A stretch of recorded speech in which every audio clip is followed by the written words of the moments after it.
హైడ్రా పేరు మీద హైడ్రామా అని ఆడవాడతాడు, ఇల్లు గులగొడతాడు. అరే గరీబోళ్ళు తెలిసో తెలియకుండా కట్టుకున్నారు.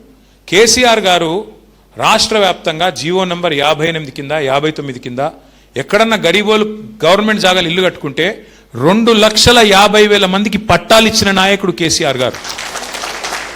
గవర్నమెంట్ అంటే ఏంటిది? గవర్నమెంట్ జాగా అంటే ఏంటి? ప్రజలదే కదా. మరి గరీబోనికి ఇల్లు ఇవ్వకపోతే నువ్వెందుకు గవర్నమెంట్?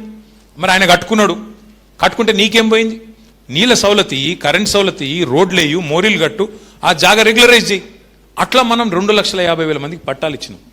గిరిజనులు కొన్ని చోట్ల మరి జంగల్ కొంత సాఫ్ చేసి పోడు చేసి భూమి వ్యవసాయం చేస్తుంటే 4.5 లక్షల మందికి 4.5 లక్షల ఎకరాలకు పోడు పట్టాలు ఇచ్చిన నాయకుడు కేసీఆర్ గారు. అంటే ప్రజలు చూస్తున్నారు ఫరక్ ఏంది. గరీబోళ్ళను కడుపులో పెట్టుకొని కేసీఆర్ గారు చూసుకుంటే ఈయనేం చేస్తున్నాడు? ఈయన గురించి ఎంత తక్కువ మాట్లాడితే అంత మంచిది. కానీ ఒకటి మాత్రం పక్కా, ఇవాళ ఒక హైదరాబాద్లో కాదు, రాష్ట్రం మొత్తం ప్రజలు ఎదురు చూస్తున్నారు. ఎప్పుడు ఎలక్షన్ వస్తుందా, ఎప్పుడు కాంగ్రెస్ పోతుందా, మళ్ళా కేసీఆర్ వస్తాడా? ఇలా స్లోగన్ ఒకటే రాష్ట్రం అంతటా, కాంగ్రెస్ పోవాలి, కేసీఆర్ రావాలి, కేసీఆర్ రావాలి. ఇది మొత్తం రాష్ట్రంలో ఏడవై. రైతును అడుగు, తప్పు చేసినాం సారు ఏం చేయాలి, అప్పుడేదో అయ్యిందట్లా అని బాధపడుతున్నారు.